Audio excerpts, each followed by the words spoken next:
आज की live class ले रहे हैं आरएस अधिकारी ललित किशोर शर्मा, जो कि एक प्रशासनिक दक्षता के लिए राजस्थान की प्रशासनिक सेवा में जाने जाते हैं।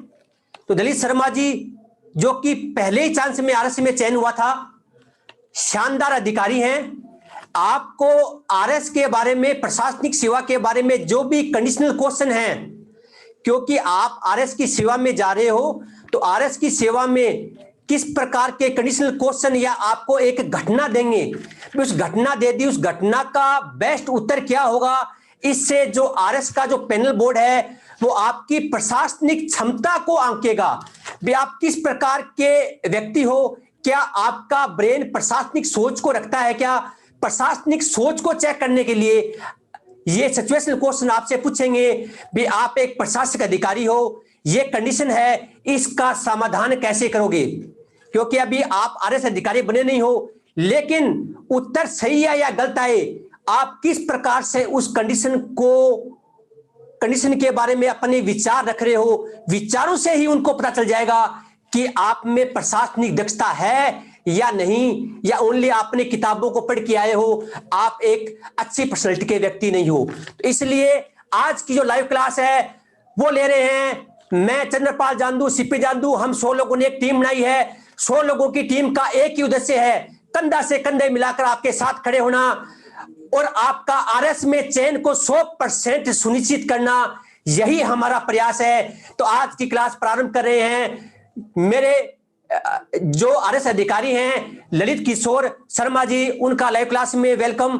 दिखा रहा हूं उनको, एक मिनट। तो ललित जी, आपसे पहला प्रश्न है, 1 मिनट उनका।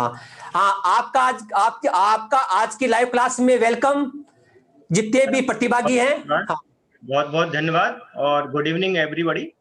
और मैं धन्यवाद ज्ञापित करता हूं चंद्रपाल जी जांदू साहब का, जिन्होंने मुझे एक साथ संभावित इतने आरएस अधिकारियों से मिलने का, रूबरू होने का मौका दिया।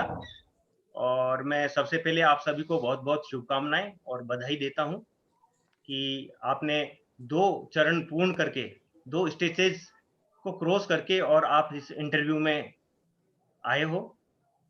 और निसंदेह जैसी प्रक्रिया है आरपीएससी की कि 1/3 लोगों को तो सेलेक्ट करना ही है, तो आप ये मान के चलें कि आप जितने पार्टिसिपेंट्स हैं उनमें से 1/3 कोई आरएस है, कोई आरपीएस है और मेरे सामने बैठे हैं। धन्यवाद चंद्रपाल जी। हाँ सर, आपसे पहला क्वेश्चन है कि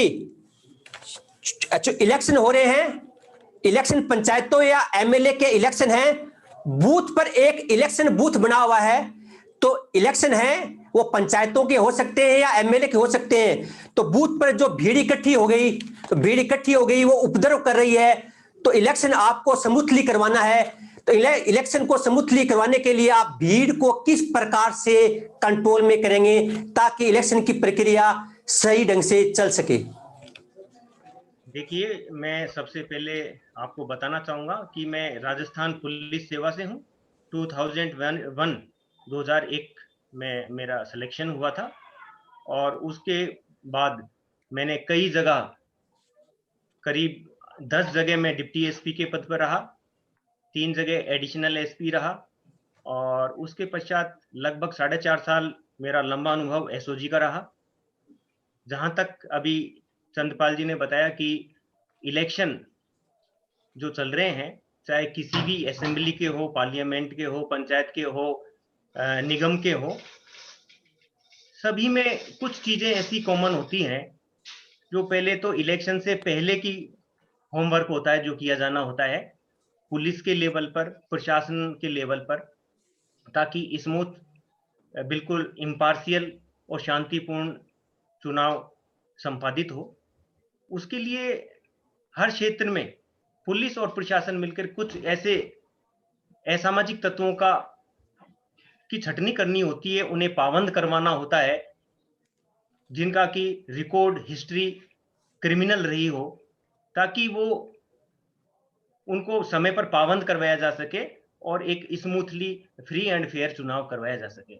लेकिन कभी कभी परिस्थितियां आ जाती है मौके पर, कुछ मुद्दों को लेकर भीड़ इकट्ठी हो जाती है, नारे लगाने शुरू कर देती है और लॉ एंड ऑर्डर बिगड़ने की सिचुएशन आ जाती है, तो उसमें सबसे पहले वहां के जो लोकल अधिकारी होते हैं हमारे, चाहे वो किसी भी लेवल का हो, चाहे हमारे कांस्टेबल लेवल का हो, और उधर बीएलओज होते हैं, बूथ लेवल ऑफिसर्स होते हैं, जो कि प्रशासन की तरफ से अपॉइंट होते हैं, वो चाहे टीचर हो, चाहे ग्राम सेवक हो सकता है, पटवारी हो सकता है, कंपाउंडर हो सकता है, उसको उस क्षेत्र की, उस बूथ के आसपास के सभी लोगों की जानकारी होती है, उनकी सबको हूबहू फिजिकली एक दूसरे को जानना, बाय नेम और बाय फेस जानते हैं कि कौन किस चीज का भड़का रहा है, कौन आदमी इसमें मिसक्रिएंट से है और उसकी क्या नस है, उसके बारे में पहले से होमवर्क करना होता है थाने लेवल पे कि कौन आदमी किस तरीके की घटना कर सकता है, उसके संबंध में पहले से हमको प्रत्याशा, हमारी जो पहले से जो संभावना है कौन आदमी क्या कर सकता है, उसका काम करना पड़ता है। और लेकिन ऐसी सिचुएशन आ जाती है तो चुनाव में कुछ लोगों को एक विशेष पावर देकर मजिस्ट्रेट लगाया जाता है, उनको मजिस्ट्रेट की पावर दी जाती है, क्योंकि मजिस्ट्रेट एसडीएम होता है, वो सब जगह नहीं जा सकता, तो पावर डेलीगेट करके जोनल मजिस्ट्रेट बनाए जाते हैं, सेक्टर मजिस्ट्रेट बनाए जाते हैं, चाहे वो किसी भी सर्विस से हो, उसको कुछ टाइम के लिए 2-3 दिन के लिए पावर डेलीगेट की दी जाती है एग्जीक्यूटिव मजिस्ट्रेट की, चाहे वो एक्सीएन हो, लेक्चर प्रोफेसर हो, दूसरी सर्विस से भी आते हैं, उनको एक चुनाव आयोग के तहत स्पेशल पावर दी जाती है, तो वो मौके पर आकर वो उसको पावर होती है सीआरपीसी के तहत कि वो लाठीचार्ज का भी आदेश दे सकता है, गोली चलाने के आदेश दे सकते हैं, हवाई फायर के भी आदेश दे सकते हैं, और यदि पुलिस के भी जो गजेटेड ऑफिसर्स अगर वहां मौजूद हैं तो वो अपने लेवल पर भी स्थिति को कंट्रोल करने के लिए लाठीचार्ज करवा सकते हैं। जैसी भी स्थिति हो, 129 सीआरपीसी होती है,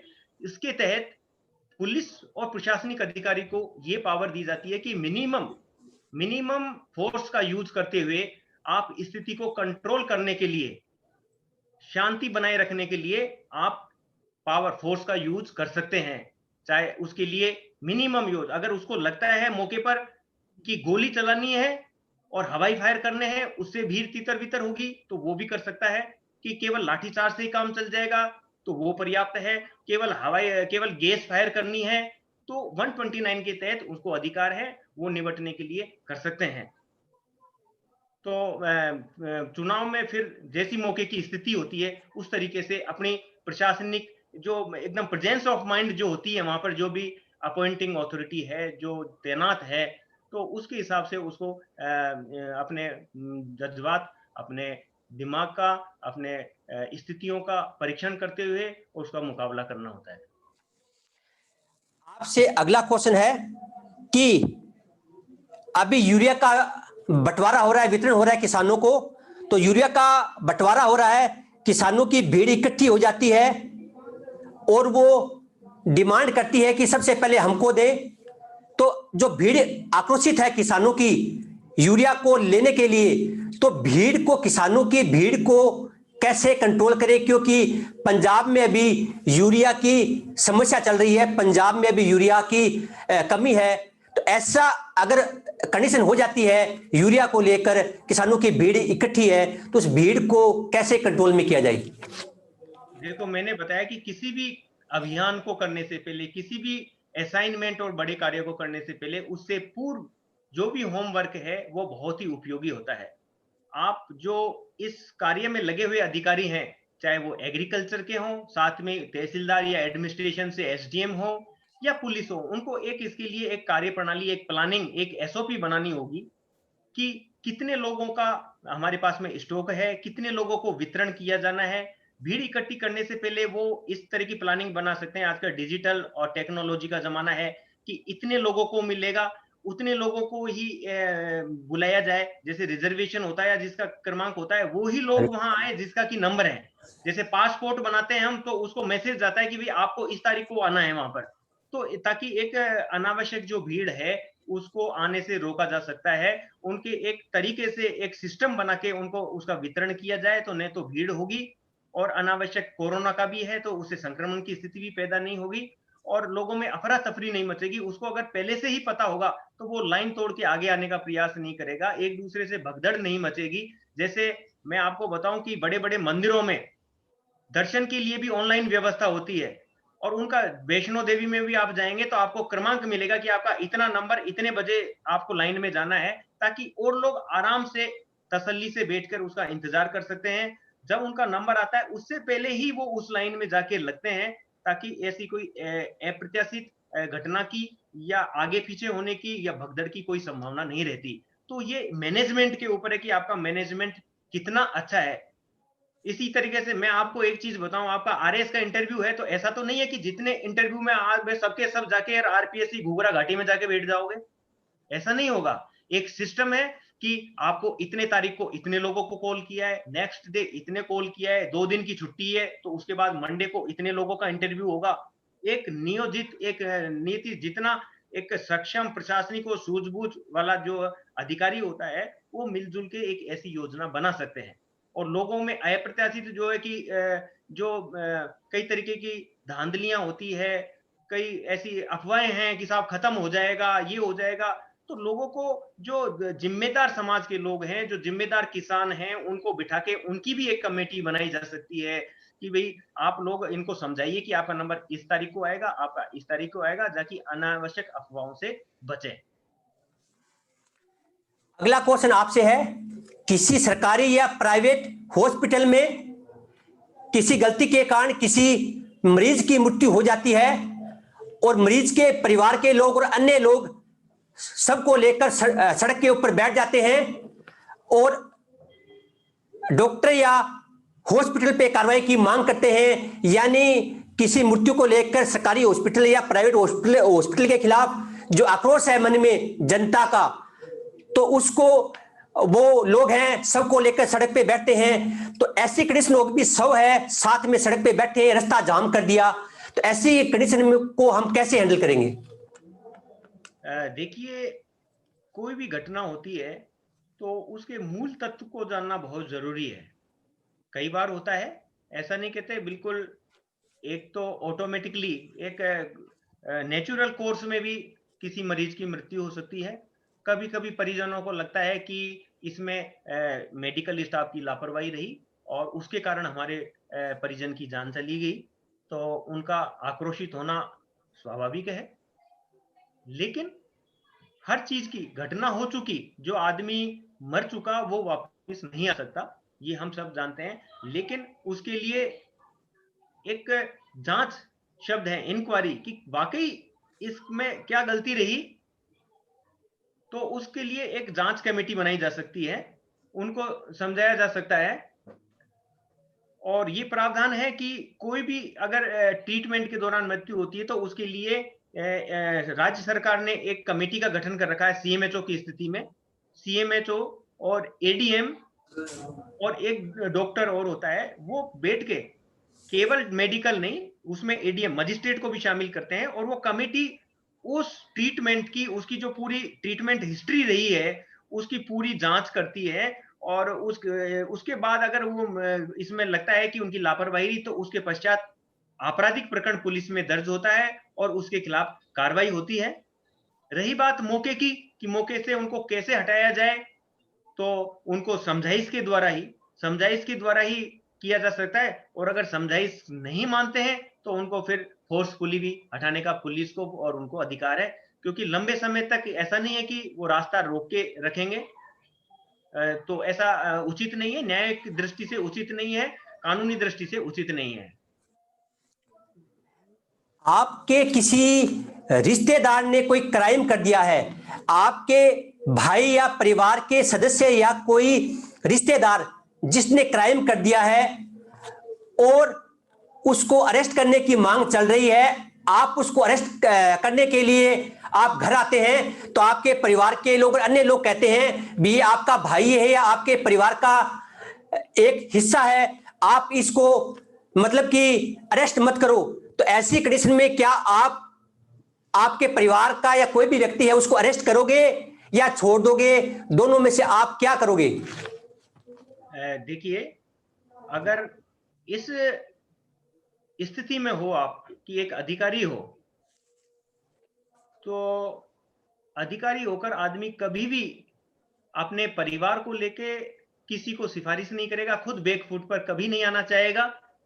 कि मैं अपने इस गलत चीज की सिफारिश करूं। मैं जैसे, जहां तक मेरा सवाल है, तो मैंने अपने रिश्तेदारी और मेरे परिवार में जो भी युवा लोग हैं या बच्चे हैं या स्टूडेंट्स हैं, उनको बिल्कुल क्लियर किया, क्योंकि कोई भी अधिकारी अपने बराबर समकक्ष अधिकारियों के निगाहों में कभी गिरना नहीं चाहेगा कि मेरा रिश्तेदार इस लेवल पर है, अगर हैं तो वो भरेंगे। अगर, और कई चीजें ऐसी होती है कि जिनमें कहने के बावजूद भी कोई हेल्प नहीं हो सकती, दो और दो चार ही होते हैं, दो और दो चार ही हो सकते हैं। और बिल्कुल अगर ऐसा कुछ होता है कि 19-20 का छोटी मोटी कोई बात होती है जो स्टूडेंट लाइफ में हो जाती है, छोटा मोटा वो चलता है, बाकी घीनियस अपराध का जहां मामला हो कि कोई चोरी हो, मर्डर हो, रेप हो, या किसी के साथ में, अधिकारी के साथ बदतमीजी, राजकार्य में बाधा हो, कभी भी अधिकारी जो है उसकी मैं मानता हूं कि वो सिफारिश नहीं करेगा। अगर करता है तो वो मोरली दृष्टि से, खुद की नैतिक दृष्टि से वो सही नहीं है। अगला क्वेश्चन आपसे है, किसी मुद्दे पर या हिट एंड रन का केस हो या बलात्कार का या अन्य किसी मामले में आपने किसी प्रभावशाली, राजनीतिक और आर्थिक रूप से प्रभावशाली व्यक्ति के परिवार के किसी सदस्य को आपने अरेस्ट कर लिया है, तो क्या आप राजनीतिक फोर्स या प्रभावशाली के प्रभाव में आकर उसको छोड़ेंगे या उसको अरेस्ट रखकर उसको सजा दिलवाएंगे? दोनों में से आप क्या करेंगे? क्योंकि अगर आप उनकी बात को नहीं मानते हैं जो राजनीतिक रूप से प्रभावशाली है, तो आपका ट्रांसफर भी हो सकता है कि आपके साथ अन्य कोई अप्रिय घटना हो जाए। तो आप दोनों में से किसको चुनेंगे, अपने फर्ज को या उस प्रभाव को? देखिए, ये क्वेश्चन वो है जो कि आप सोचते हो कि इन प्रत्याशियों से इंटरव्यू में पूछा जा सकता है। अगर मेरे से केवल पर्टिकुलर ये जो क्या कार्रवाई करोगे, ये व्यक्तिगत अपनी अपनी सोच है कि कौन, क्या अधिकारी क्या कार्रवाई करेगा। अगर वो ट्रांसफर से डरता है, अगर कोई अधिकारी ट्रांसफर से डरता है तो निश्चय ही वो प्रभाव में आ जाएगा। अगर मैं, जहां तक मेरा मानना है, तो मैं तो जो सही है वो ही करूंगा। लेकिन ऐसा, वो फिर पर्टिकुलर अपना अपना सोच है, चाहे आप करप्शन की बात करो या चाहे राजनीतिक प्रभाव में आने की बात करो, या आप कहीं मौके पर स्थिति से पीछे हटने की बात करो, तो ये व्यक्तिगत अपनी अपनी सोच है। कई लोग अपने ट्रांसफर पोस्टिंग को महत्व नहीं देते, चाहे उनको बाड़मेर लगा दीजिए, चाहे आप गंगानगर लगा दीजिए, चाहे सवाई माधोपुर और भरतपुर पोस्टिंग कर दीजिए, क्योंकि पोस्ट तो वही रहेगी। मैं वहां भी एडिशनल एसपी हूं तो वहां भी एडिशनल एसपी ही रहूंगा। बाकी अपनी अपनी व्यक्तिगत सोच है कि आप किसको मानते हैं। बाकी जहां तक इंटरव्यू का मामला है, इंटरव्यू का मामला है, तो ये है कि अरेस्ट करने के बाद में किसी को छोड़ा नहीं जा सकता। नंबर 1, अगर आप थाने पे लाए हैं तो एक एविडेंस क्रिएट हो गई कि आप फलाना आदमी को थाने पर लेके आए हैं। अगर आप छोड़ते हैं तो फिर आपके खिलाफ अगली कार्रवाई होगी कि आपने लाके और क्यों छोड़ा। इसलिए उसको अरेस्ट करके और कोर्ट में ही पेश किया जाना चाहिए। किसी भी प्रभाव में आने की आवश्यकता नहीं है, क्योंकि राजनीतिक नहीं, हमारी एसीआर हमारे पुलिस अधिकारी भरेंगे, हमारे हायर अथॉरिटी हमारी एसीआर भरेंगी। और अगर हम कोई गलत काम कर रहे हैं तो उसकी जांच होगी, जांच भी हमारे हायर अथॉरिटी ही करेगी, न कि राजनेता करेंगे। और अगर आप अपनी जगह पे सही हैं तो केवल ट्रांसफर पोस्टिंग के अलावा आपका कुछ नहीं बिगड़ सकता। ट्रांसफर पोस्टिंग तो यहाँ की जो शीर्ष पोस्ट है, राजस्थान ब्यूरोक्रेसी की जो शीर्ष पोस्ट है, चाहे चीफ सेक्रेटरी हो, चाहे डीजीपी हो, चाहे अन्य कोई हो, तो उन पर किस आदमी को बिठाना है वो भी राज्य सरकार का निर्णय होता है। तो ये नहीं कह सकते कि ब्यूरोक्रेसी में पोस्टिंग, पदस्थापन, ट्रांसफर में राजनीतिक जो है भूमिका महत्वपूर्ण नहीं होती, बिल्कुल होती है। लेकिन आपका खुद का अपना नजरिया है, आपका काम करने का जज्बा है, आपके खुद के सोच है व्यक्तिगत कि मुझे कैसा अधिकारी बनना है। अगर आपको ढुलमुल नीति अपनानी है, सभी को खुश रखना है कि मैं इन एमएलए साहब को भी खुश रखूं, उन मंत्री जी को भी खुश रखूं, तो आप आपकी कार्य प्रणाली को उसी हिसाब से ही मोल्ड कर लेते हो। इसलिए सारे ऑफिसर्स एक तरह के नहीं होते, सबकी अलग अलग विशेषताएं होती हैं। और अलग अलग कार्य करने की प्रणाली होती है। सर एक क्वेश्चन लाइव आ रहा है, लाइव पूछा है एक बच्चे ने, एसडीएम और एसडीओ में क्या अंतर होता है? एसडीएम और एसडीओ में क्या अंतर होता है? देखिए, ये वही क्वेश्चन है, इसका एक पैरेलल समानांतर रूप से एक क्वेश्चन और बनता है कि डीएम जिला मजिस्ट्रेट और कलेक्टर में क्या अंतर होता है। इसी तरीके से एसडीओ और एसडीएम, जिसको हिंदी में हम कहेंगे कि उप जिला मजिस्ट्रेट एसडीएम और उपखंड अधिकारी एसडीओ, सब डिविजनल ऑफिसर उपखंड अधिकारी एसडीओ, तो उपखंड पर ये और जिला लेवल पर एसडीएम और डीएम और कलेक्टर की बात करेंगे।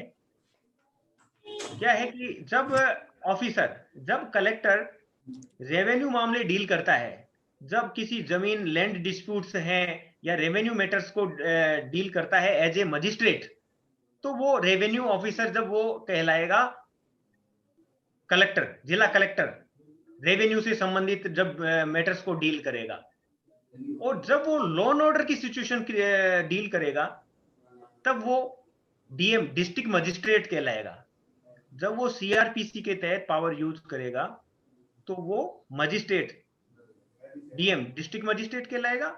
और जब जमीन के मामलों को डील करेगा, तो वो जो है कलेक्टर कहलाएगा। उसी तरीके से अगर एसडीएम जो आरएस अधिकारी जो न्यूली अपॉइंट होता है और एसडीएम होता है, तो वो सब डिविजनल मजिस्ट्रेट कहलाएगा जब वो लॉ एंड ऑर्डर की, पुलिस के साथ लॉ एंड ऑर्डर की स्थिति को डील करेगा। और अगर जमीन के मैटर्स को डील करेगा, तो वो उपखंड अधिकारी या एसडीओ कहलाता है। सर अगला लाइव क्वेश्चन है कि आप एक प्रशासनिक अधिकारी हैं, अपने परिवार की शादी में जा रहे हैं, वहां पे कोरोना के कारण पाबंदी है भी 100 से अधिक लोग इकट्ठा नहीं हो सकते, तो आप उस शादी में जा रहे हैं, आप देखते हो कि 100 से अधिक की भीड़ है, सोशल डिस्टेंस की पालना नहीं हो रही, तो आपको आदेश है कि इसकी सूचना आप अपने उच्च अधिकारियों को देंगे। तो आपके परिवार किस लोगों की शादी है, तो आप चुपचाप रहेंगे, भीड़ को देखते रहेंगे, या 100 से अधिक की भीड़ होने पर आप अपने उचित कार्रवाई हेतु आप अपने उच्च अधिकारियों को फोन करके कहेंगे भी ये जो हो रहा है वो सही नहीं हो रहा? तो आप किसको चुनेंगे, कर्तव्य को या अपने परिवार के लोगों की शादी को? देखिए, नंबर 1 तो मैं उस शादी में जाऊंगा ही नहीं जहां से 100 से ज्यादा की भीड़ है। और अभी इन दिनों भी जितने मेरे बहुत ही नियरेस्ट फ्रेंड्स की या फैमिली फ्रेंड्स की शादी हुई, उसमें मैं नहीं गया। मेरी 25 तारीख को रियल भांजे की शादी थी, मैं उसमें भी नहीं गया। हालांकि मैं कोरोना पॉजिटिव चल रहा हूँ खुद, मैं अभी क्वारंटाइन में 20 दिन से मैंने ऑफिस ज्वाइन नहीं किया। और मैं यहां तक कहूंगी, राज्य सरकार ने ये सर्कुलर तक निकाल दिया है कि अगर आप शिकायत नहीं करोगे और जिस शादी में आप खुद मौजूद हो और ये प्रूव हो जाता है कि आप कोई भी, न केवल ऑफिसर, अगर कोई भी लेवल का, चाहे नीचे से नीचे के कर्मचारी भी या सिपाही या पटवारी भी उसमें मौजूद है, उपस्थित है, तो वो उसको निलंबित कर दिया जाएगा। ये राज्य सरकार का आदेश है। अगर प्रूव होता है कि आप उस भीड़ में, उस 100 से लोगों की ज्यादा शादी में शामिल रहे हो और आप उसकी शिकायत नहीं कर रहे हो, तो आपके खिलाफ होगी। इसलिए कोई भी कर्मचारी ये रिस्क लेना नहीं चाहेगा। सर एक प्रश्न है, दिव्या शर्मा जो जयपुर से हैं, आपको पता चलता है कि आपका वरिष्ठ अधिकारी किसी कार्मिक का कार्यस्थल पर यौन शोषण हो रहा है, तो आप क्या करोगे, चुप रहोगे या क्या करोगे? एक बार रिपीट करें क्वेश्चन दोबारा। ये दिव्या शर्मा जो जयपुर से हैं, उनका क्वेश्चन है, आपको पता चलता है कि आपका वरिष्ठ अधिकारी किसी अपने ही कार्मिक के साथ कार्यस्थल पर यौन शोषण कर रहा है, तो आप क्या करोगे, आप चुप रहोगे या क्या कार्रवाई करोगे? नंबर 1, अगर इस बात का मेरे को पता लगता है, तो ये पता भी उस शोषित के द्वारा ही लगेगा जिसके के साथ ये शोषण हो रहा है। और जब वो मेरे से शेयर कर सकता है पीड़ित आदमी, तो उसको इसकी कंप्लेंट भी करनी चाहिए।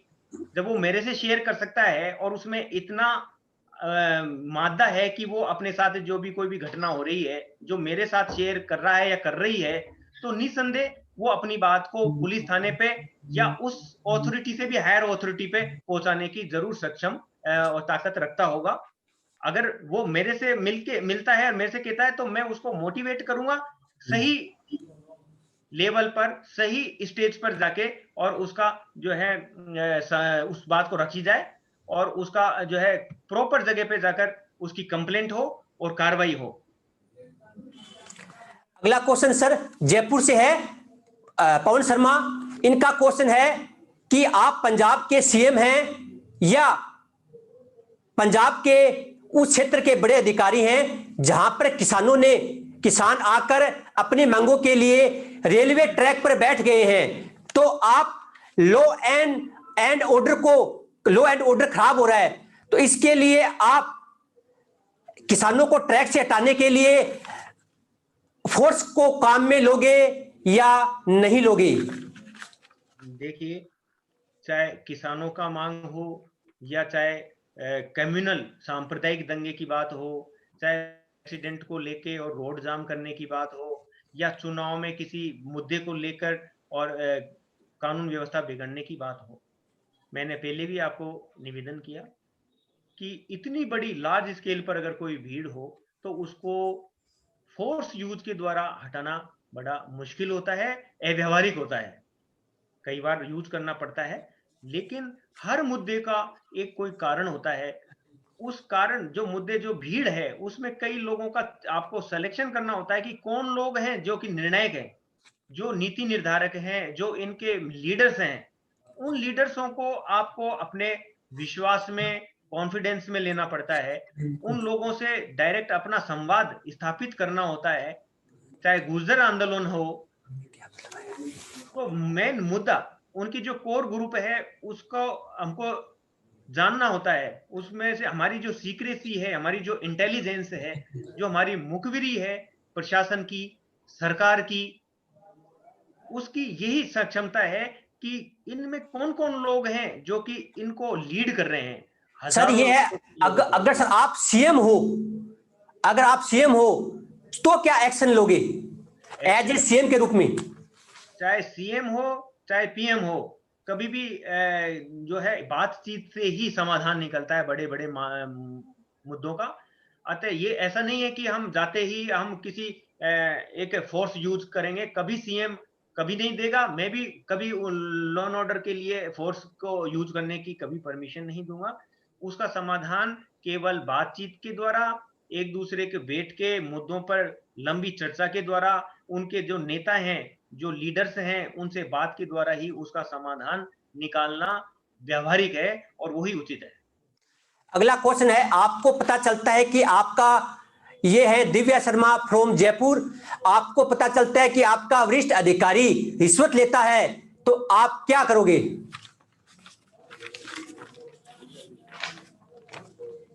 नहीं, वरिष्ठ अधिकारी रिश्वत लेता है तो मैं ऐसे तो हमको खूब पता है कि कौन क्या क्या कर रहा है। उसे आप अभी कंप्लेनेंट जो होती है रिश्वत का मामला, जो करप्शन का बनता है, जिसके लिए एंटी करप्शन ब्यूरो अलग से एक पुलिस की विंग बनी हुई है, उसमें आपको कंप्लेंट करनी होगी। कंप्लेंट वो ही करेगा जिससे कि रिश्वत मांगी जा रही है, रिश्वत मांगी जा रही है। क्योंकि एक आपने देखा होगा कि मियां बीवी राजी तो क्या करेगा काजी। अगर आप आपके सिलेक्शन के लिए आप किसी को रिश्वत दे रहे हो, तो न तो रिश्वत देने वाले को उसमें आपत्ति, न लेने वाले को आपत्ति, और आपको केवल एक ऊपर से भनक लगी कि साहब उसने रिश्वत ली है, तो आपकी कंप्लेंट दर्ज नहीं की जाएगी।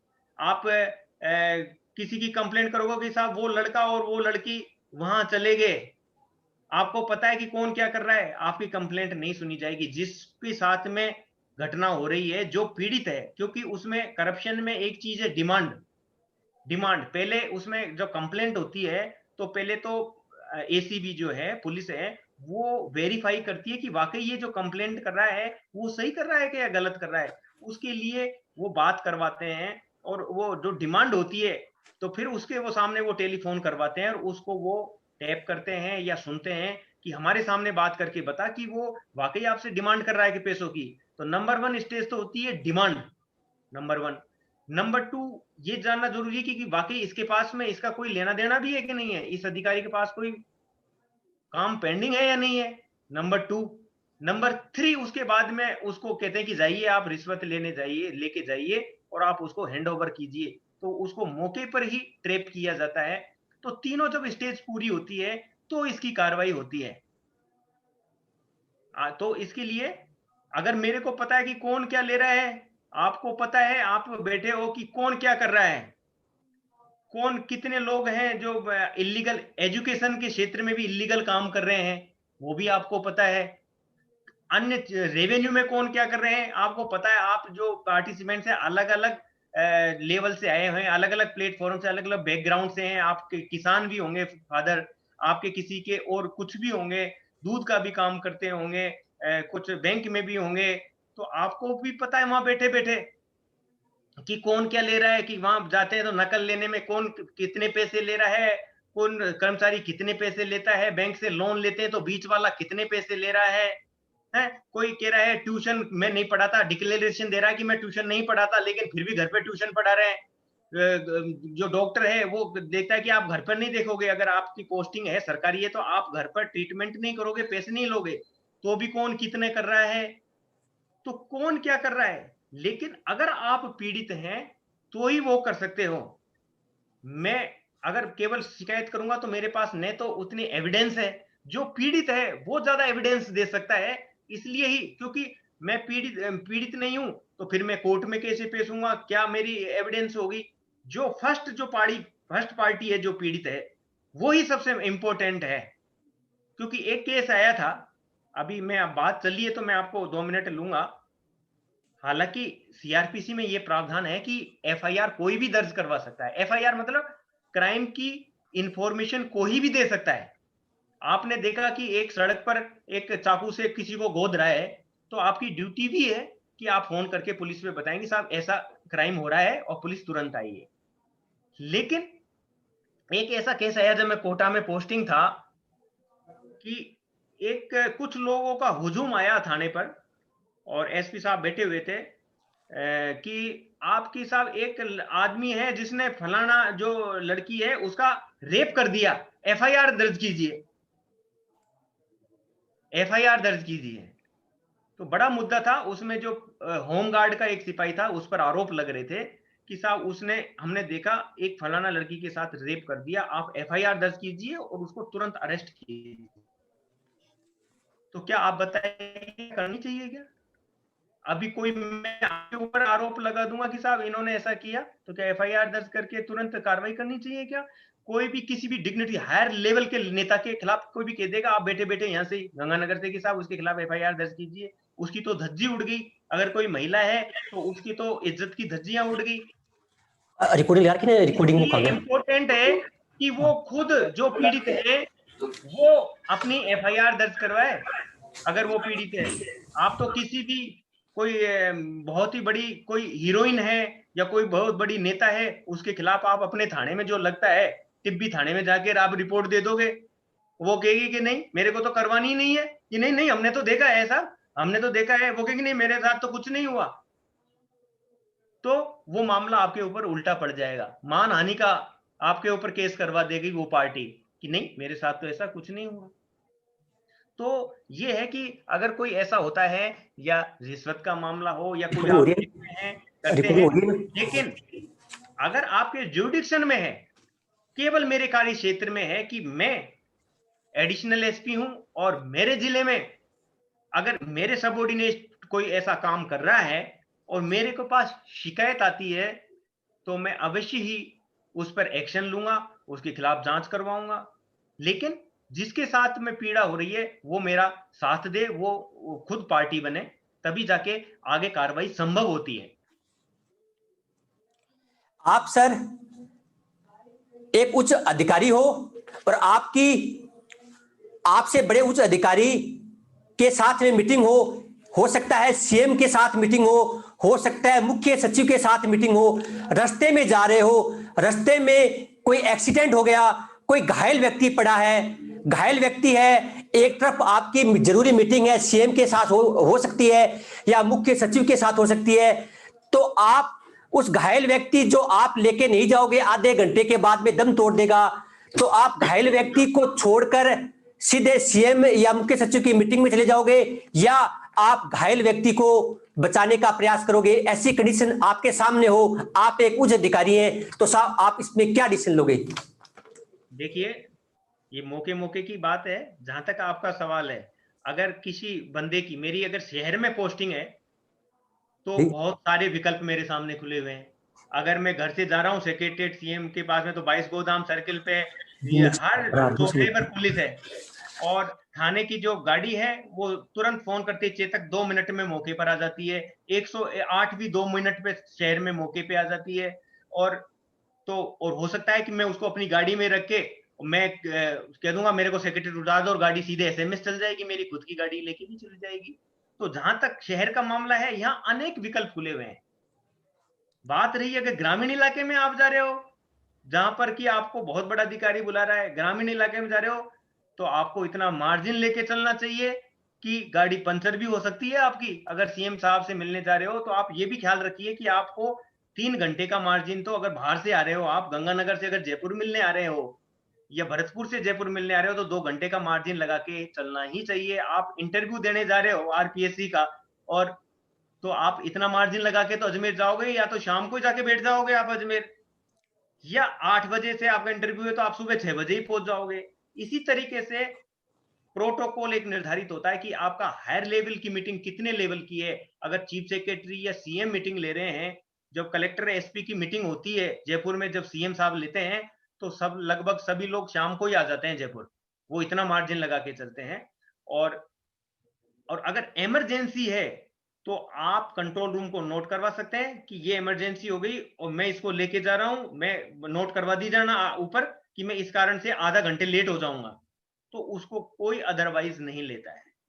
आप करवा दीजिए आपकी अथॉरिटी को, कंट्रोल रूम को, कि ये घटना है इसलिए मैं आधा घंटे लेट हो रहा हूँ, बहुत बड़ी घटना हो गई है, यहाँ रहना मेरा मौके पे जरूरी है, या मेरे को हॉस्पिटल लेके जाना बहुत जरूरी है, ये आप ऊपर बता दीजिए। तो इस बात को ऊपर एप्रिसिएट करेंगे, इसको अदरवाइज नहीं लिया जाएगा, ऐसा मैं मानता हूं। आप सर एक प्रशासनिक अधिकारी हैं, हो सकता है आप एसडीएम के रूप में हो या डीएसपी या एसपी के रूप में हो, तो आपके सामने ऐसी कंडीशन आती है कि एक बड़ा आतंकवादी या एक गुंडा है, उसके खिलाफ अगर आप कार्रवाई करते हो तो वो ये कहता है अगर मेरे खिलाफ कोई कार्रवाई करोगे तो मैं आपके परिवार को जान से मार दूंगा, या आपके बच्चे या बीवी को किडनैप कर लूंगा। तो आपको ऐसी कंडीशन में क्या उस आतंकवादी या बड़े गुंडे व्यक्ति के खिलाफ कार्रवाई करनी चाहिए, या फिर अपने परिवार और बच्चों को देखते हुए उस पर कार्रवाई नहीं करनी चाहिए? ऐसी कंडीशन आपके सामने है तो दोहराई पर आप क्या करोगे? देखिए, ऐसी समस्याएं तो दिन प्रतिदिन आती ही रहती है आपके सामने। जब आदमी किसी के प्रति कठोर कार्रवाई करता है, तो हो सकता है वो कभी मौके पे भी बोल देता है, और मौके पे नहीं बोल के वो बाद में बिना बोले भी उसकी प्रतिक्रिया करने का, उसका बदला लेने का कोशिश करता है। तो आपको इसलिए तो कहा जाता है कि प्रशासन या पुलिस पूर्ण है, चैलेंजिंग है। इस तरीके की बातें तो आपके सामने हमेशा आती रहेंगी, और इसलिए पुलिस और प्रशासन इन बातों से पीछे हटने वाले नहीं होते हैं। उनको डेली ही अपनी चुनौती का सामना करना होता है।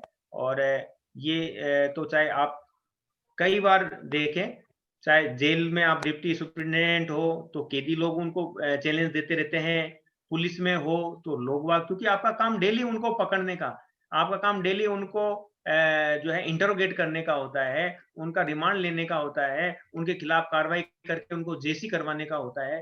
तो निश्चय ही जिस आदमी के खिलाफ आप कार्रवाई करोगे, उसके मन में उसके प्रति वो खुद के कर्मों को नहीं देखेगा कि कारण क्या है, वो ये नहीं देखेगा कि ये सामने अगर ललित शर्मा है तो भी कार्रवाई करेगा, और मेरी जगह आप होंगे तो भी कार्रवाई करेगा। पोस्ट कार्रवाई कर रही है, न कि कोई व्यक्तिगत कोई आदमी काम कर रहा है।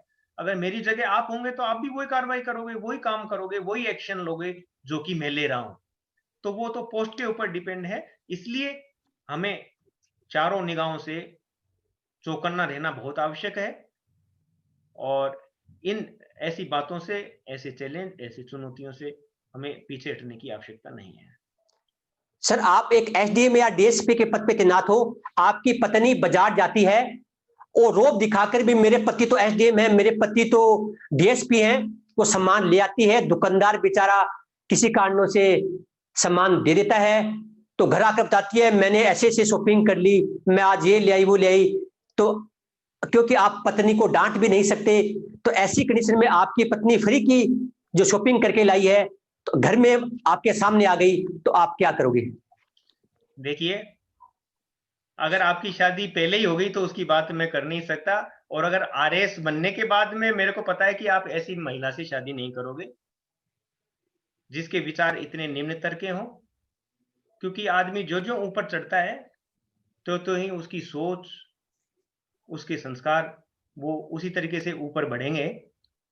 और आपकी खुद की जो सोच है, अधिकारी की जो सोच है, उसके आधार पर ही आपके परिवार की सोच डिसाइड होगी कि मेरा हस्बैंड कैसा है, वो किस नियमों की पालना करने वाला है, उसको ये चीज बिल्कुल बर्दाश्त नहीं होगी। आपके बच्चों को भी पता है कि मेरे पापा को ये चीज पता लगेगी तो बिल्कुल इसको अदरवाइज लेंगे। तो आपके घर का जो माहौल है, जो आपका घर वालों का अन्य लोगों के साथ डील करने का जो तरीका है, वो आपके खुद के बातों से, सिद्धांतों से निर्धारित होता है।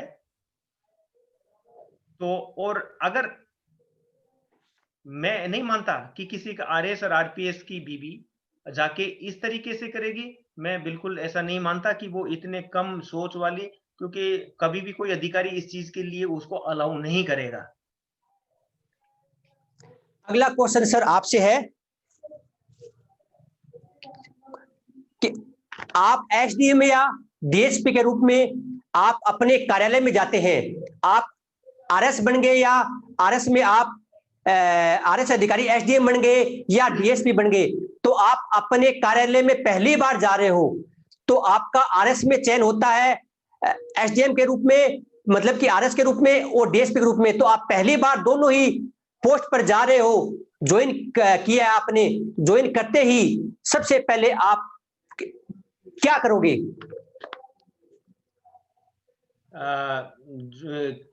ऑफिस में आपका बिहेवियर कैसा रहेगा, ये मतलब आपका? ना भी आप ऑफिस में जा रहे हो पहली बार डीएसपी के रूप में या एसडीएम के रूप में, तो आप अपने ऑफिस में सबसे पहले जाते ही कौन से 3 कार्य करोगे?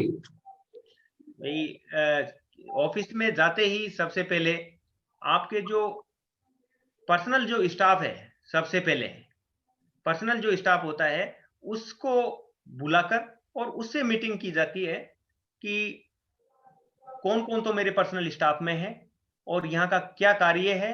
नंबर 2, पूरे ऑफिस का राउंड लेके सारे जितने भी तैनात या सारे कक्ष हैं, सारे कमरे हैं, रूम्स हैं, पूरा परिसर है, उसका अवलोकन और अपने सारे मुलाजमानों के साथ मीटिंग की जाती है, उनकी बातें सुननी चाहिए और आपको उनका आदान प्रदान, न केवल अपने विचार, उनके विचारों को भी सुनना चाहिए और उससे ही एक बेहतर और अच्छा कार्य संपन्न हो सकता है। तो सर आप जिस इलाके में अधिकारी के रूप में है, चाहे एसडीएम के रूप में है, चाहे डीएसपी के रूप में है, आपके इलाके में दो समुदायों के बीच में किसी भी बात को लेकर आपस में झगड़ा होता है, तो 2 समुदायों को लेकर आपके इलाके में झगड़ा हो गया, झगड़ा ज्यादा बढ़ गया, तो उस कंडीशन में आप अपने इलाके में शांति और व्यवस्था की स्थापना कैसे करेंगे?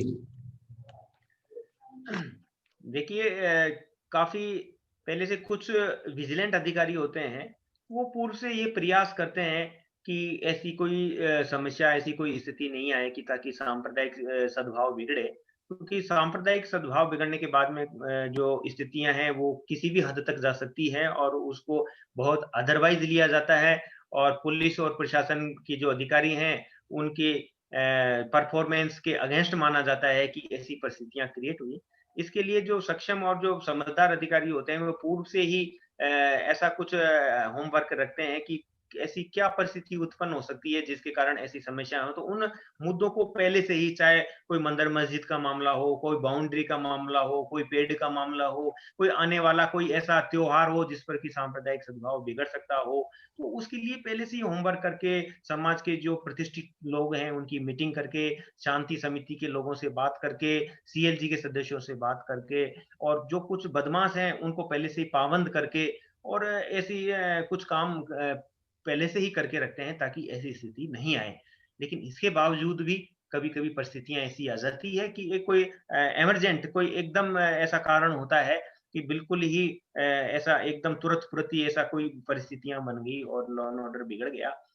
तो उसके लिए तो फिर मौके पर उनको तितर-बितर करने के लिए सर्वप्रथम फोर्स का भी यूज़ करना पड़ता है। उसके बाद में एहतियातन गिरफ्तारियाँ भी की जाती हैं, और संगीन मुकदमों में भी उनको अरेस्ट किया जाता है, और उसके बाद में जो है लोगों के साथ मीटिंग करके और फिर एक समाधान निकाला जाता है दोनों समाजों को, दोनों समुदायों को। मुद्दा क्या था, मुद्दे किस बात पर हुई, उस मुद्दे के समाधान के लिए प्रयास किए जाने चाहिए, और निश्चय ही फिर उसका एक जो है समाधान निकलता है। अच्छा, आपका बच्चा पढ़ाई में सामान्य है, आप उसको ऐसे स्कूल में दाखिला दिलवाना चाहते हैं जहां की मेरिट हाई गई है, तो आपके बच्चे का एडमिशन नहीं हो रहा, तो आप क्या ऐसे स्कूल में आप अपने बच्चे का प्रवेश को दिलाने के लिए क्या आप अपनी पावर का यूज करोगे या नहीं करोगे? देखो, ये कुछ अपनी व्यक्तिगत विशेषताएं हैं, व्यक्तिगत चीजें हैं। इसमें अगर मैं ये कहूं कि मैं नहीं करूंगा, अपने खुद के लिए ये प्रैक्टिकल है कि आप अपने परिवार के, अपने बच्चों के लिए बेहतर के लिए हमेशा प्रयास करते हैं और करते रहेंगे। लेकिन जो एडमिशंस की बात है, आजकल मैंने देखा है कई जगह पे कि आजकल आरटीआई के तहत कम परसेंटेज का उनका कोई एडमिशन नहीं होता। 2 4 ही होते हैं, जहां पर मेरिट लिस्ट जारी होती है। आरटीआई के तहत मेरिट लिस्ट जारी होती है, तो कम परसेंटेज वाले का, चाहे यूनिवर्सिटी में हो या किसी कॉलेज में हो या किसी डिप्लोमा में हो, सिलेक्शन वरीयता से हटकर या गैर नियम के तहत नहीं हो सकता। और एक, क्योंकि आप हमेशा आप अपने आप को एक ऑफिसर के रूप में नहीं देख सकते, आप एक पिता भी हो, आप एक पति भी हो, एक आप भाई भी हो। आप केवल ऐसा नहीं है कि एक ऑफिसर बन गए तो आप बिल्कुल परिवार से हट गए या समाज से हट गए। अगर आप ऐसा कहते हैं तो बिल्कुल इम्प्रैक्टिकल और आदर्शवादी चीजें हैं। आप एक बेटे भी हो, आप आपके पिता के तहत आपके भी कुछ कर्तव्य भी हैं, आपके पिता के पति के रूप में भी आपके कर्तव्य हैं। आपको अपने बच्चों को उंगली पकड़ के और स्कूल भी छोड़ने जाना पड़ेगा। ऐसा नहीं है कि आपने वर्दी पहन ली तो आप तो कोई अलग ही दुनिया के हो गए। आपका परिवार पहले है। अगर कोई कहता है कि नहीं मेरा परिवार कुछ नहीं है, मेरा कुछ नहीं, मैं तो बन गया, तो ये आदर्शवादी चीजें हैं। क्योंकि आप लोगों में से कई लोग ऐसे होंगे जो आपके पेरेंट्स भी ऑलरेडी किसी नौकरी में होंगे, तो वो क्या व्यवहार कर रहे हैं, कितने वो सुलझे हुए हैं, कितने वो बिल्कुल भ्रष्टाचार से दूर हैं, कितने सिद्धांतवादी हैं, वो आपको पता है। और ये जो संस्कार हैं, जो आपके सिद्धांत हैं, वो आपके नहीं, आपके समाज की और आपके परिवार की सोच है। आप सोचो कि मैं आरएस बन जाऊंगा, मैं बिल्कुल ऐसे रहूंगा, मैं हरिश्चंद्र बन जाऊंगा, कुर्सी पर बैठ जाऊंगा चंद्रगुप्त मौर्य की पे। आज आपके विचार हो सकते हैं, लेकिन आप फिर ये सोचो कि आपके पिताजी कितना इस चीज का फॉलो कर रहे हैं। 2 चीज होती है कि आपको अपॉर्चुनिटी कितनी मिल रही है।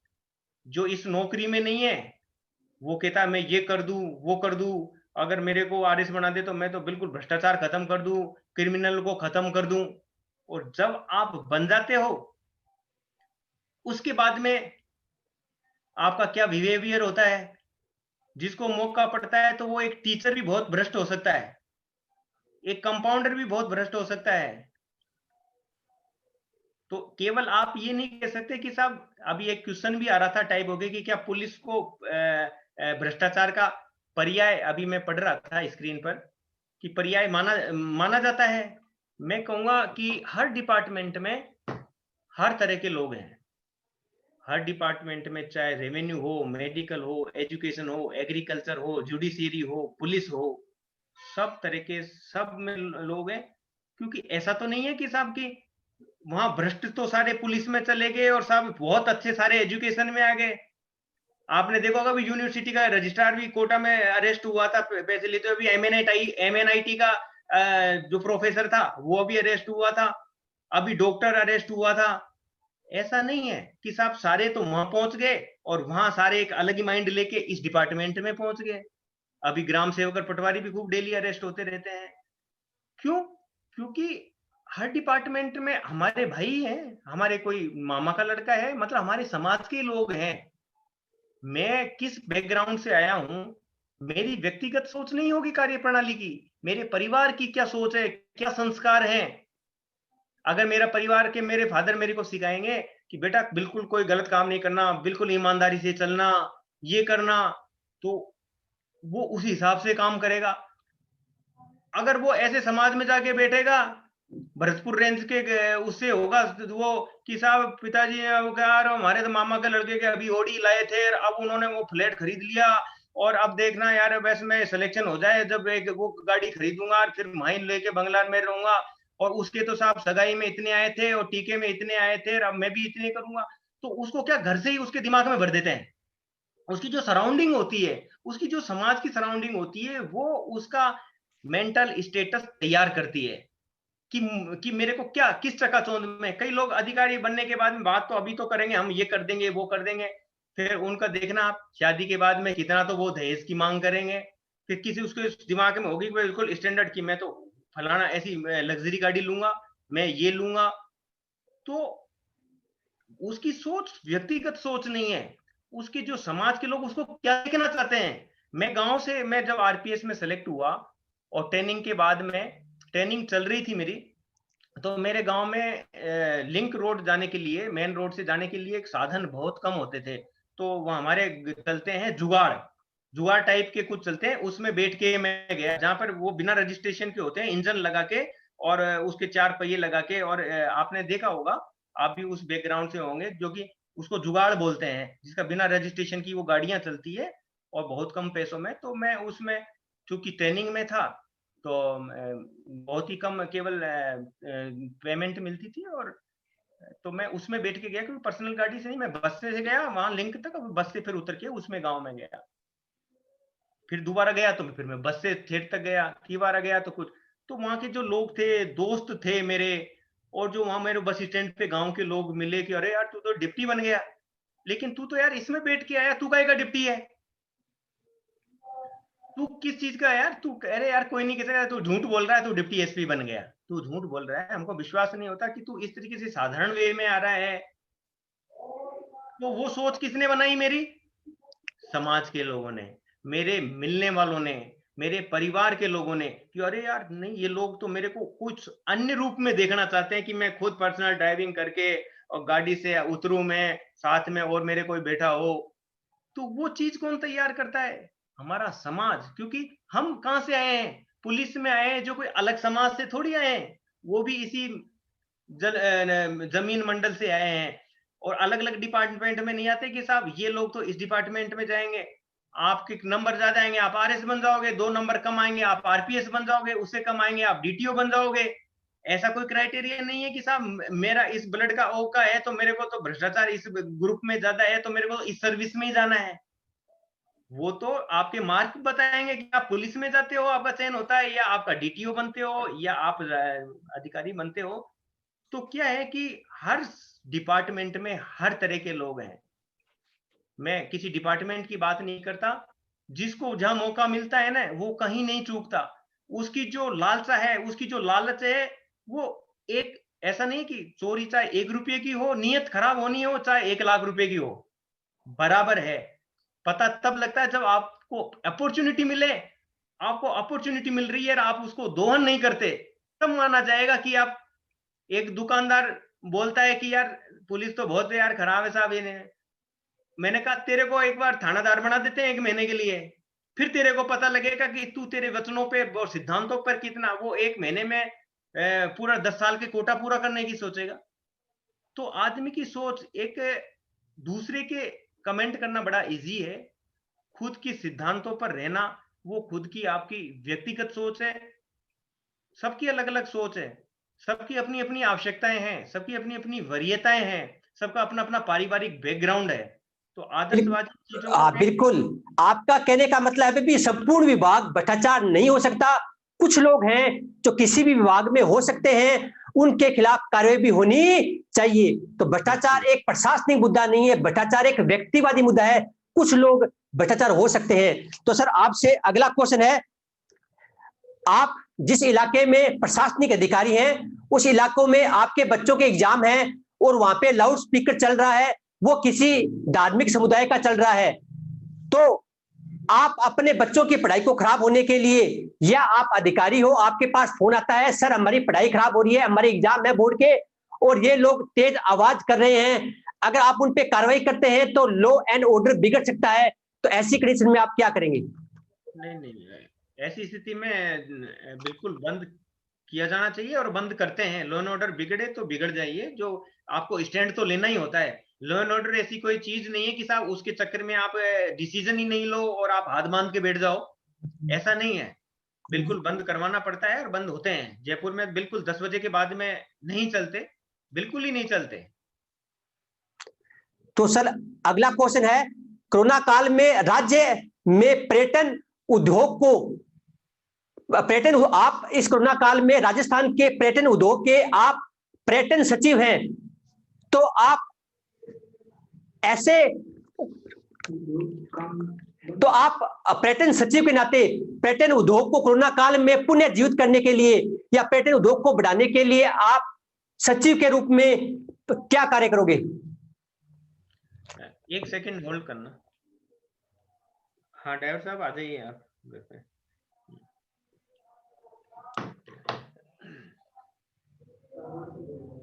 अब पर्यटन एक, चूंकि मैं पुलिस बैकग्राउंड से हूं और पर्यटन का मुद्दा हो सकता है कि कोरोना जहां तक मामला है, कोरोना के कारण पर्यटन क्षेत्र काफी पिछड़ा है और उसके लिए प्रयास जैसा किए जा रहे हैं, हम डेली पेपर में भी पढ़ रहे हैं, धीरे धीरे अब उस पर गति भी पकड़ने लगा है।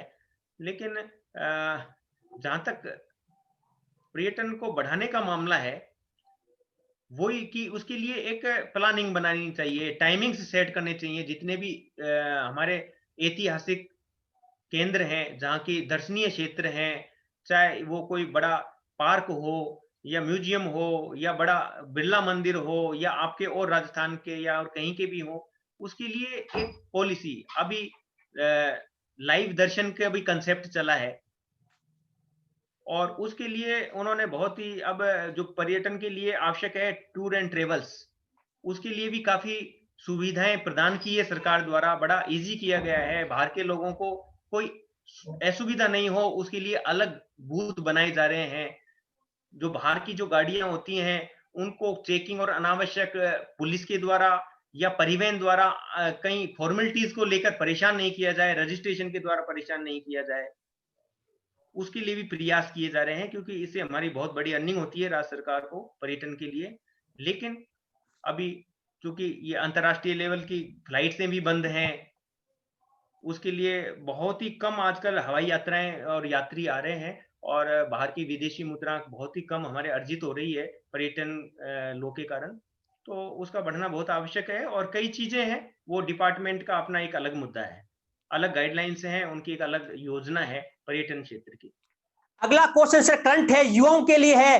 ये क्वेश्चन है कि आपसे पूछा जाए आरएस के इंटरव्यू में, आपको अपनी गर्लफ्रेंड या आरएस के पद पे चयन हो गया है, तो दोनों में से आपको आरएस का पद या अपनी प्रेमिका, दोनों में से एक को चुनना पड़े, तो आप किसे चुनेंगे? ये तो जिससे पूछा जा रहा है वही बताएगा। पूछा जाता है कि किसके लिए क्या इंपॉर्टेंट है। नहीं, आपके हिसाब से बेस्ट उत्तर क्या होगा सर? कि देखो, दोनों चीज अपनी अपनी जगह है, कैरियर अपनी जगह है और व्यक्तिगत लाइफ अपनी है, क्योंकि इस तरीके का ये बिल्कुल इम्प्रैक्टिकल सवाल है, ये ऑप्शन कहीं भी नहीं रखे जाएंगे आपके सामने। नंबर वन कि ये क्वेश्चन इसलिए कभी बनेगा ही नहीं क्योंकि दोनों का कोई तालमेल ही नहीं है कि साहब एक तरफ आपको गर्लफ्रेंड है आपकी, वो तो ऑटोमेटिक ही आपकी है, वो तो ऑटोमेटिक ही आपकी है, और आपका सिलेक्शन हो गया तो वो तो कहीं नहीं जाने वाली, ठीक है। इसलिए आप का कैरियर पहली चीज है। राजेश को हंसी आ रही है, राजेश रातावल, लेकिन मैं कह रहा हूं कि आपका कैरियर है तो सारी चीजें सेकेंडरी चीज है, कैरियर पहले है, और गर्लफ्रेंड है तो वो तो ऑटोमेटिक ही फ्रेंड है आपकी। इसके लिए कोई तीसरे को सिफारिश की जरूरत ही नहीं है कि हम उसको कह देंगे कि वो आपको मिल जाएगी, वो तो है ही आपकी गर्लफ्रेंड है। वो तो बात तो कैरियर की है कि कैरियर हमारे हाथ में नहीं है, कैरियर आप लोग इंटरव्यू ले रहे हो उनके हाथ में है कि मेरे को अच्छे नंबर दे दोगे आप, तो गर्लफ्रेंड और अन्य तरह के फ्रेंड तो सब बंटी के यार हैं, जो अब आप करोगे ना तो सब लोग तैयार हो जाओगे, रिश्तेदार भी, और वो है एक नहीं 10 फ्रेंड बन जाएगी अगर आप अच्छी पोस्ट पे आ जाएंगे। और जो फ्रेंड है वो कहीं छोड़ के, जब आज की स्थिति में गर्लफ्रेंड है तो वो तो और फास्ट फ्रेंड बन जाएगी आपकी। अगला एक क्वेश्चन है जो आरएस के इंटरव्यू में पूछा गया है, सर उसका जवाब थोड़ा मैं देना चाहूंगा कि आरएस के में वास्तव में प्रश्न पूछा गया था, आपको आपकी पत्नी या सेवा नौकरी में से एक को चुनना पड़े तो आप किसे चुनेंगे? तो इसका सबसे बेस्ट उत्तर यह बनता है कि सर मैंने पत्नी के साथ 7 फेरे लिए हैं, 7 जन्म तक जीने का वादा किया है, अगर मेरे में दम होगा तो नौकरी सर एक नहीं इससे बड़ी नौकरी भी मैं हासिल कर सकता हूं, मैं अंबानी भी बन सकता हूं, मैं टाटा भी बन सकता हूं, मैं कुछ भी कर सकता हूं। लेकिन सर आज अगर मुझे दोनों में से एक चुनना पड़े तो मैं सर पहले पत्नी को चुनूंगा, क्योंकि सर अगर नहीं होता अगली बार मैं फिर आऊंगा या इससे बड़ी पोस्ट पे मेहनत करके मैं उस सेवा को हासिल करूंगा। लेकिन दोनों में से एक चुनना पड़े तो सबसे पहले मैं पत्नी को चुनूंगा। ये बात मैं आपको पहले भी बता चुका, आपने जब पूछा था कि आपका बेटी या बेटा होगा, तो मैंने कहा कि भाई आपका परिवार पहले है, आप एक हस्बैंड के रूप में आपकी भूमिका है, पिता के रूप में भूमिका है। मैं आपको ये बात पहले ही बता चुका कि आप उसको अलग नहीं कर सकते, वो एक आपका अलग रोल है, वो आपकी एक अलग रेस्पॉन्सिबिलिटी हो जब आप एक अधिकारी के रूप में हो, और आप जब परिवार में हो तो आपकी एक बहुत बड़ी जिम्मेदारी है, परिवार पहले है उसके बाद में ही नौकरी है। अगला क्वेश्चन है सर, पुलिस और सामान्य पुलिस प्रणाली और जो कमिश्नरेट प्रणाली है उसमें मुख्य अंतर क्या है? देखिए, राजस्थान का जहां तक सवाल है, राजस्थान में जयपुर और जोधपुर दोनों में कमिश्नरेट प्रणाली को लागू किया गया 2011 से, 1 जनवरी 2011 से। उससे पहले समस्त राजस्थान में कॉमन पुलिस व्यवस्था लागू थी। यहाँ दोनों की मेट्रो जनसंख्या की दृष्टि से निर्धारण किया, और जो महत्वपूर्ण बात यह है कि पुलिस को हर जगह पर, पुलिस और प्रशासन दोनों का साथ साथ चलता है, डिप्टी और एसडीएम, कलेक्टर और एसपी, एसएचओ, तहसीलदार, पुलिस के साथ में एग्जीक्यूटिव मजिस्ट्रेट जो कार्यपालक मजिस्ट्रेट है, सीआरपीसी के तहत आवश्यक होता है कि दोनों मिलजुल के काम करें, दोनों की जिम्मेदारी है लॉ एंड ऑर्डर को बनाए रखने की, शांति व्यवस्था बनाए रखने की। कि पुलिस के साथ में, जैसा हम सुनते हैं कि पुलिस को एसडीएम ने गोली चलाने के आदेश दे दिए तो पुलिस ने गोली चला दी। छोटे जगहों पे हम 151 में, 109 में गिरफ्तार करते हैं, और वो हम एग्जीक्यूटिव मजिस्ट्रेट अर्थात एसडीएम के यहाँ पेश करते हैं। कोर्ट में अरेस्ट करने के बाद में उस वहां पेश करना पड़ता है, एग्जीक्यूटिव मजिस्ट्रेट कहलाता है। एसडीएम और कलेक्टर के भी कुछ मामलों में पेश करने होते हैं। लेकिन कमिश्नरेट में ये जो पावर है, जो एग्जीक्यूटिव मजिस्ट्रेट की पावर है, वो पुलिस को ही दे दी जाती है। वो एग्जीक्यूटिव मजिस्ट्रेट पे डिपेंड नहीं रहता। अरेस्ट करने के बाद में जेसीबी करना है, जुडिशियल मजिस्ट्रेट जेसी करना है तो वो पुलिस कर देती है। जो एग्जीक्यूटिव मजिस्ट्रेट होता है वो पुलिस का अधिकारी होता है। सबसे बेसिक चीज जो है वो यही है कि एग्जीक्यूटिव मजिस्ट्रेट की जो पावर है वो पुलिस को दे दी जाती है, और इसलिए उनका कमिश्नरेट में पद सोपान जो हिरार्की है और जो पोस्ट जो नाम है वो बदल जाते हैं। जैसे कमिश्नरेट और इधर है आईजी, उधर लग गया तो कमिश्नर, उसके नीचे एडिशनल कमिश्नर, फिर डीसीपी, जिलों में एसपी, और अगर जयपुर में पोस्टेड है तो he will called DCP, next additional DCP, जैसे मैं हूं तो एडिशनल डीसीपी हूं, एज ए एडिशनल एसपी। अगर मेरी जिले में तैनाती होती है, पोस्टिंग होती है, तो मैं एडिशनल एसपी कहलाऊंगा। और जयपुर में मैं पोस्टेड हूं तो मैं एडिशनल डीसीपी। इसी तरीके से डिप्टी एसपी कमिश्नरेट में एसीपी कहलाएगा। तो बेसिक अंतर जो है, और छोटे टेक्निकल और भी हैं, लेकिन बेसिक ये है कि एग्जीक्यूटिव मजिस्ट्रेट की पावर पुलिस को मिल जाती है। सर, आज की लाइव क्लास के लिए आपका बहुत बहुत वेलकम। थोड़ी मैं क्षमा चाहूंगा, हमारे दूसरे जो प्रशासनिक अधिकारी थे उनकी अचानक मुख्य सचिव के साथ में मीटिंग हो गई। उस मीटिंग के कारण वो जुड़ नहीं पाए। कोई बात नहीं, उनकी लाइव क्लास दोबारा करवा देंगे। तो 2 अधिकारी थे, लेकिन फिर भी जो ललित शर्मा जी हैं जो एक अच्छे प्रशासनिक अधिकारी हैं, मुझे मालूम था ये प्रशासनिक प्रश्नों का सबसे बेस्ट उत्तर दे सकते हैं। इसलिए आज की जो क्लास है, लाइव क्लास में जो अधिकारी हमारे बीच में मौजूद हैं ललित शर्मा जी, उनका तहे दिल से बच्चों की ओर से और मेरे ओर से धन्यवाद। 2 शब्द लास्ट में सर आप कुछ कहना चाहेंगे बच्चों के लिए? नहीं, मैं यही कहूंगा कि आप लोग 2 चरण पूरे करके आगे हो, और आप में से 1/3 तो अधिकारी हो ही, तो आपको कॉन्फिडेंस, उसमें आपका कॉन्फिडेंस का टेस्ट है साक्षात्कार में, नहीं कि नॉलेज का। लेकिन हम ये भी जानते हैं कि नॉलेज इज पावर। अगर आपको बोलने का कुछ आपके पास मटेरियल है तो आप अपने इंटरव्यू को आगे बढ़ाने में मददगार होंगे। और उसके आधार पर कि आप कैसा बोल रहे हो सब्जेक्ट मैटर पर, किसी भी सब्जेक्ट पर, उसके आधार पर आपके कॉन्फिडेंस लेवल का परीक्षण होगा।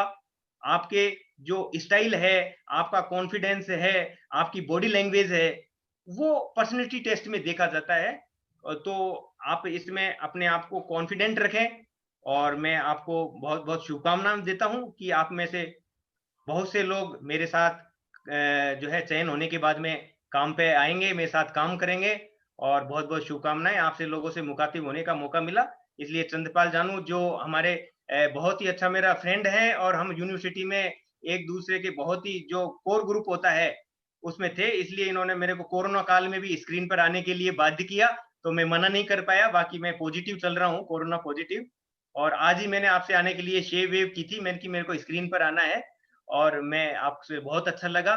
Thank you very much. Last में एक मोटिवेशनल शेर आपके लिए कि कह दो इन हवाओं और तूफानों को, कह दो इन हवाओं और तूफानों को कि अपनी औकात में रहें, क्योंकि हमारे बनने के लिए पंखों पे नहीं हौसलों पे उड़ा करते हैं। इसी हौसले को बनाए रखना, दुनिया की ताकत नहीं जो आपको आरएस अधिकारी बनने से रोक सके। आज की क्लास कैसी लगी? हमारा जो हमारे ग्रुप्स हैं उन ग्रुप में आप कमेंट जरूर करना क्लास कैसे लगी। इसलिए आप आरएस बनना तय है, आप देश के अर्जुन हो, आपको देश को बदलना है। कि बदलने के सिस्टम के लिए हम आपके साथ हैं, हम तुम मिलकर सिस्टम को बदल देंगे। हर व्यक्ति एक दूसरे के साथ में खड़ा होगा और एक ही मकसद है, देश में शांति और खुशहाली, सब मिलजुल के रहे, सारे एक दूसरे की सहायता करें। तो आज की लाइव क्लास अटेंड करने वाले सभी अभ्यर्थियों को आरएस के चयन होने की अग्रिम शुभकामनाएं। जय हिंद, जय भारत।